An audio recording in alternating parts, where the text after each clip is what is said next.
WRTV is responding to calls for help this morning. It's because some homeowners in Indianapolis are worried about the future of their homes currently shaking like a blender throughout the day. And only on WRTV, this is happening as INDOT lays the groundwork, Megan, for the upcoming multi-million-dollar North Spilt project and repairs project. In the shadow of that project, more than 100 historic homes and properties. Working for you, I reached out to INDOT to find out what's being done to protect the homes and properties from any damage.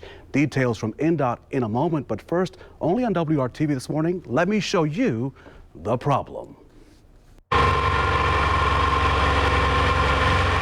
The shaking bulbs are shedding light on a problem homeowners hope will catch the attention of the movers and shakers behind a construction project. There is an exorbitant amount of noise, but inside our home we're feeling tremendous vibrations and shaking of our furniture and even of ourselves just standing in the home. Janice and Edwin Newton spent nearly 2 years restoring their home on East 14th Street in Indianapolis. It was built in 1892. Take a look at the transformation. That's the before. This is the after. The couple invested $350,000 in their quiet neighborhood. And then this. That's not the crackling of firewood. That's their home bouncing around. The same is being seen by one of their neighbors in their kitchen. But you can visibly see the vibration that's happening during this construction. So I'm concerned about my foundation, about the framework on my house, and everything else that has to go along with that. The noise so overwhelming that at times it was hard asking them what they would like to happen.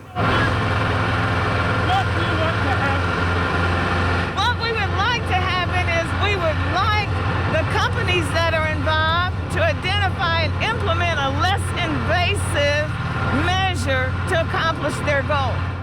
Our team has spent the last few days talking to homeowners about their fears, so I took their concerns right to INDOT. First, INDOT has placed multiple devices that look like this in the neighborhood.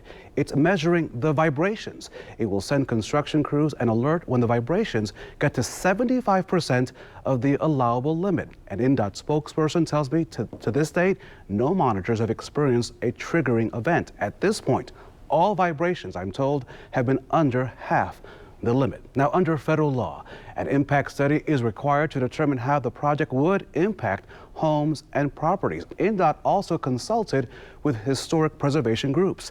The state set up a vibration plan to address potential damage within 140 feet of the construction activities. And back in September, the state sent out crews to check out the inside and the outside of the homes before the construction began. Homeowners now want assurances that their properties will be repaired if there's any damage during and after the project is complete.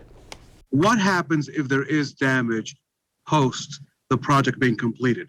Where do they go and who pays for that damage? As part of this whole construction process, we will go back and do surveys again at their homes. They don't have to set it up. We'll set it up. We'll come in.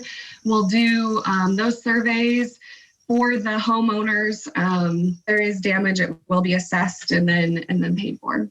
Here's our WRTV commitment. I'll keep following this project. In fact, I'm waiting to get a copy of the home surveys done back in September. Now, I can't tell you what to do, but I highly recommend that homeowners allow the state to survey your property, please. That way, you'll have proof should your home sustain damage during the construction. You can request a survey by going to indot4u.com. Make sure to get that survey. Megan?